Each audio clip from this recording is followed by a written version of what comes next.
Крушение грузового судна Карл Ди Брэдли на Великих озерах.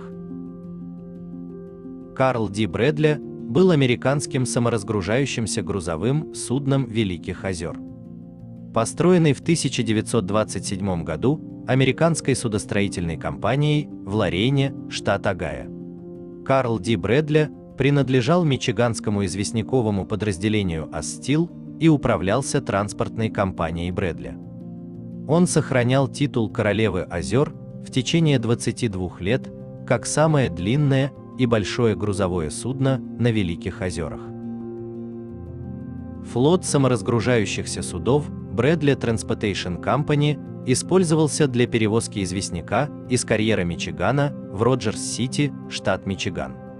Карл Ди Брэдли был построен для выполнения прибыльного контракта Michigan Limestone с цементной фирмой в Гэри, штат Индиана. При длине 195 метров он был самым большим грузовым судном на озерах за 22 года. Был спущен на воду 9 апреля 1927 года.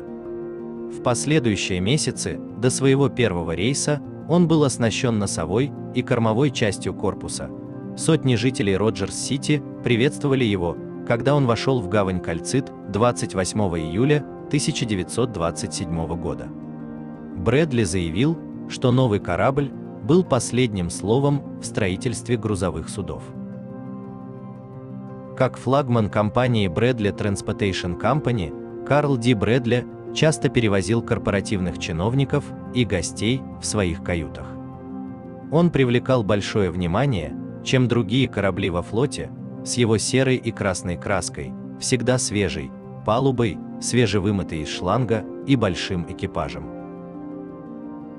У него были отдельные комнаты для капитана, старших помощников, старшего стюарда и офицеров машинного отделения. Остальные члены экипажа размещались в комфортабельных общежитиях. У него был современный камбуз с огромными холодильными установками и кладовыми. В его машинном отделении находился огромный генератор, питаемый двумя котлами Фостер Уиллер. Карл Ди Брэдли был единственным полностью электрическим кораблем во флоте Bradley Transportation. За свою карьеру Карл Ди Брэдли перевозил известняк различных сортов из озера Гурон в глубоководные порты на озерах Мичиган и Эри, а иногда и в озере Верхнем. Он установил новые рекорды в торговле камнем, перевезя свой самый большой груз в 1929 году. Как самый большой корабль на озерах, Карл Ди Брэдли традиционно был первой лодкой через Макиноу пролив, когда лед не позволял судам меньшего размера покинуть порт. Он выполнял функции ледокола. Его форпик был залит бетоном, он ломал лед в Индиане, а затем отправился на верфь Лорейн для замены сломанных плит перед началом сезона. Карл Ди Брэдли получил повреждения при столкновении с судном МВ White Rose на реке Сент-Клэр 3 апреля 1957 года. В мае 1957 года судно 7 дней находилось в сухом доке в Чикаго для капитального ремонта корпуса. Карл Ди Брэдли дважды садился на мель при отплытии из Сидарвилля, штат Мичиган, один весной 1958 года, а другой в ноябре 1958 года, последний из которых требовал ремонта. Об этих посадках на мель не сообщалось в береговую охрану США, которая позже рассмотрит, вызвали ли посадки на мель напряжение корпуса, которые способствовали затоплению судна. Хотя Карл Ди Брэдли обычно был одним из самых загруженных кораблей во флоте Брэдли, он стоял на приколе с 1 июля по 1 октября 1958 года из-за спада в сталелитейной промышленности. За сезон навигации 1958 года он совершил всего 43 рейса туда и обратно. Карл Ди Брэдли должен был отремонтироваться в Манитоваке, штат Висконсин, когда он простаивал зимой. Береговая охрана США провела ежегодную инспекцию Карл Ди Брэдли 17 апреля 1958 года и признала ее мореходной. 30 октября 1958 года береговая охрана США не обнаружила никаких проблем во время проверки безопасности судна, которая включала пожарную и лодочные учения. Карл Ди Брэдли встретил свою судьбу 18 ноября 1958 года по пути в Роджерс-Сити. Накануне он завершил то, что изначально должно было стать его последним рейсом в сезоне 1958 года, который он завершил доставкой груза щебня в Гэри, штат Индиана. Покинув Гэри, Карл Ди Брэдли взял курс на Манитовок, где он должен был провести зимнюю стоянку в сухом доке и установить новый грузовой отсек. Он покинул Гэри пустой в свой последний рейс 17 ноября в 22 часа ровно. Однако, когда Карл Ди Брэдли был всего в нескольких часах от Манитовок, он получил приказ от компании Астил вернуться в Кальцитовую гавань, поскольку они запланировали ему доставить еще одну партию камня. В начале его путешествия скорость ветра была от 25 до 35 миль в час. Позже погода изменилась, был южный штормовой ветер до 65 миль в час, сменяющимся на юго-западный. Путь Карл Ди Брэдли привел его в смертельный шторм, который был результатом слияния двух разных погодных условий. Линия из торнадо простиралась от Иллинойса до Техаса. В Северной и Южной Дакоте выпало более 1 фута снега, в Вайоминге выпало почти 2 фута снега, температура в Неваде упала ниже нуля, а в Тусоне, штат Аризона, выпал рекордный снегопад высотой 6,4 дюйма. Капитан Роланд Брайан был известен как капитан штормовой погоды, который гордился тем, что доставил свой груз вовремя. Обычный курс Брайана вверх по озеру Мичиган был быстрее и проходил ближе к берегу Мичигана. 18 ноября он избежал удара штормового моря, вместо этого проплыл от 5 до 12 миль вдоль подветренного берега Висконсина. Он планировал курс со своим первым и вторым помощником, который приведет их к острову Кана, а затем повернет на мелководье Лансинг возле группы островов Бивер. Хотя море набирало силу с юго-запада, он не считался суровым, и корабль шел плавно.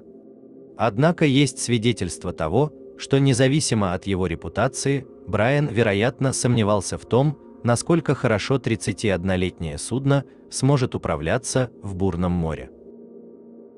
Незадолго до гибели Карл Ди Брэдли в письме к другу заявил, что прекрасно понимает, что корабль находится не в лучшем конструктивном состоянии и не должен выходить в плавание в плохую погоду. В письме он также выразил облегчение по поводу того, что Карл Ди Брэдли должен был получить новый грузовой отсек во время зимней стоянки в Манитовок. Два корабля шли параллельно с Карл Ди Брэдли, когда он прошел Милуоки, штат Висконсин, в 4 часа утра 18 ноября. Он снизил скорость до 14-15 миль в час. К 16 часам он миновал остров Поверти с Брайаном, отвечающим за навигацию, и первым помощником на вахте. Ветер был штормовой силы с юго-запада со скоростью от 60 до 65 миль в час. Судно находилось примерно в 12 милях к юго-западу от острова Гал. В этот момент раздался громкий стук, за которым последовала вибрация. Первый помощник повернулся на корму и увидел, как провисла корма судна. Брайан включил телеграф двигателя, чтобы остановить двигатели, и забил тревогу, чтобы покинуть корабль. Когда корабль разломился на две части, он крикнул команде на палубе, чтобы они бежали и надевали спасательные жилеты. Первому помощнику удалось передать по радио сигнал бедствия и сообщить свое местонахождение до того, как линии электропередач на борту корабля были разорваны. Сигнал бедствия был принят береговой охраной США, любительскими радиостанциями и коммерческими станциями, на суше и на море. У Карл Ди Брэдли был один спасательный плот в носовой части и две спасательные шлюпки в кормовой части. Экипаж в кормовой части попытался спустить спасательные шлюпки. Одна спасательная шлюпка запуталась в тросах, а другая болталась под невозможным для спуска или посадки углом. Спасательный плот был отброшен от места крушения, когда затонула носовая часть. 4 члена экипажа, добравшиеся до спасательного плота, неоднократно сбрасывались мощными волнами, и только 2 выжили. Экипаж немецкого грузового судна «Кристиан Сартари» наблюдал за затоплением в бинокль. Они увидели, что огни в носовой части корабля погасли, а кормовая часть корабля осталась освещенной. Потом они увидели, что огни на кормовой оконечности погасли так, что силуэт корабля остался едва различимым.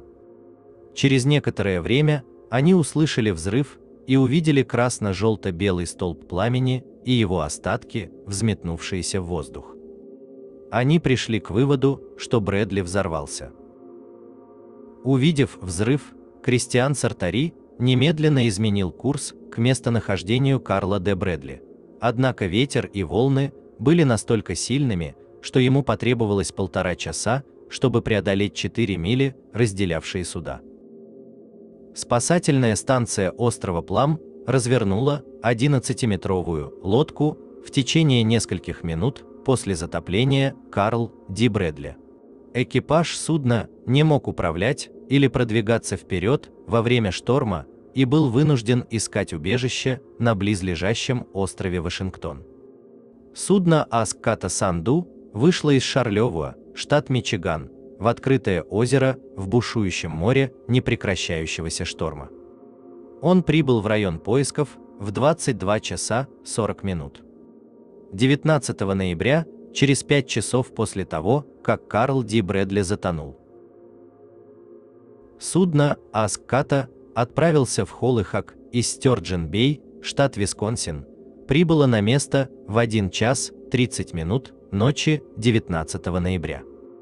Ночью друзья и члены семьи экипажа Карл Ди Брэдли поехали из Роджерс-Сити и близлежащих городов в Шарлевуа, куда должны были прибыть все выжившие.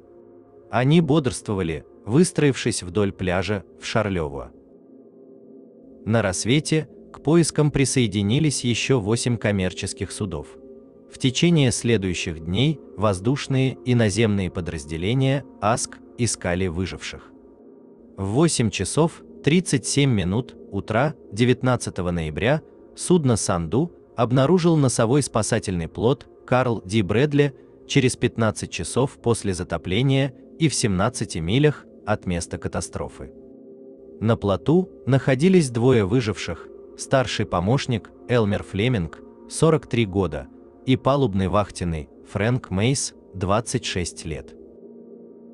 2 выживших сказали, что они запустили 2 из 3 сигнальных ракет, хранившихся на спасательном плоту, вскоре после того, как Карл Ди Брэдли затонул. В течение дня судно Санду и другие суда обнаружили еще 17 тел, все в спасательных жилетах. Тела были доставлены в мэрию Шарлевуа для опознания членов семьи.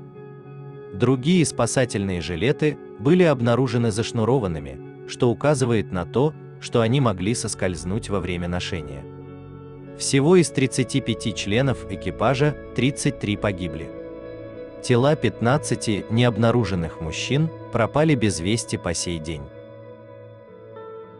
После того, как весной 1959 года лед растаял, инженерный корпус армии США обнаружил место крушения Карл Ди Брэдли с помощью гидролокатора на борту МС Вильямс.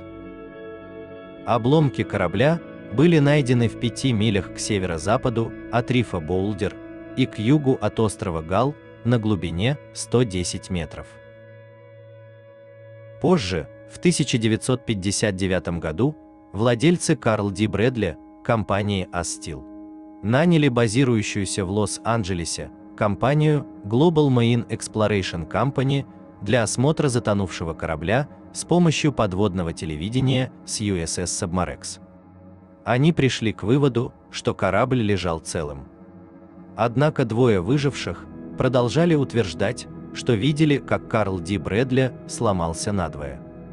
Исследование ас-стил обломков корабля подверглось критике, поскольку оно проводилось в секрете без беспристрастных свидетелей. Следственный совет морской пехоты береговой охраны обнаружил, что Карл Ди Брэдли утонул из-за чрезмерного перенапряжения. Морской совет сообщил, что 4 судна пересекали озеро Мичиган параллельно или впереди Карла Д. Брэдли во время шторма, и что 8 других судов искали убежище во время аварии. Они пришли к выводу, что капитан Брайан проявил недальновидность, когда решил покинуть укрытие на берегу Висконсина и плыть в открытое озеро во время Однако командующий береговой охраной США, вице-адмирал Ричмонд, опубликовал свой собственный отчет, в котором опроверг вывод Совета морской пехоты о том, что Брайан проявил недальновидность. Ричмонд отметил, что его вывод подтверждается 31-летней историей плавания судна по Великим озерам и отчетом о том, что до затопления оно шло гладко. В его отчете также отвергается тот факт, что перенапряжение привело к тому, что судно Карл Д. Брэдли утонуло, вместо этого сделав вывод, что он разломался из-за необнаруженной строительного недостатка или дефект судна.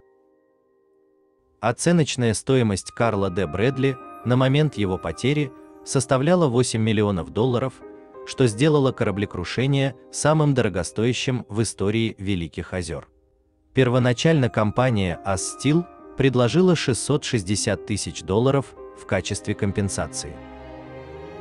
Члены семей пропавших без вести членов экипажа считали, что компания ас-стил использовала выводы береговой охраны США, чтобы избежать ответственности за потерю Карла Д. Брэдли.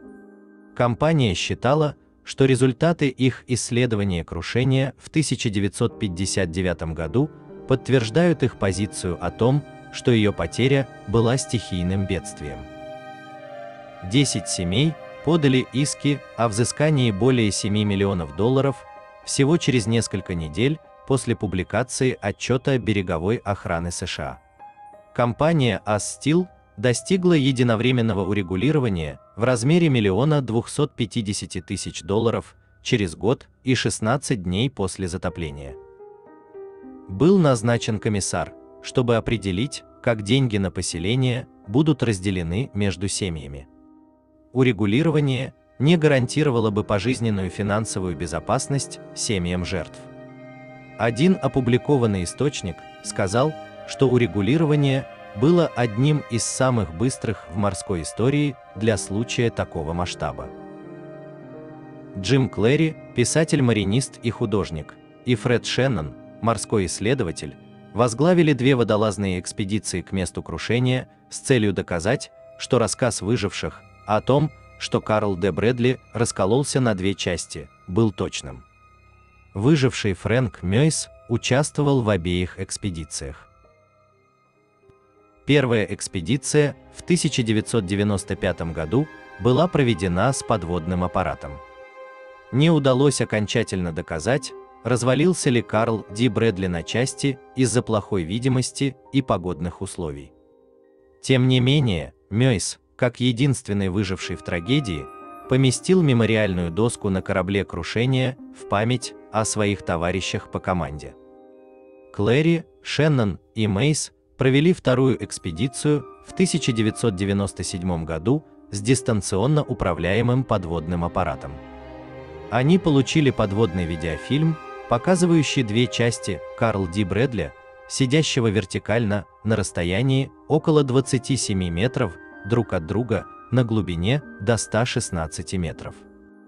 Через 40 лет после затопления Карл Ди Брэдли Мейс смог осмотреть его корпус изнутри подводного аппарата. Позже он писал: «Я видел, как он разделился на 2 части на поверхности, а теперь я видел, как он разделился на 2 части на дне озера Мичиган». Возможно, это был беспрецедентный опыт в истории кораблекрушений Великих озер. 9 августа 1997 года мемориал в Лейксайд-парке, Роджерс-Сити, был посвящен 33 мужчинам, погибшим на Карл Ди. Брэдли и Сёдервилле.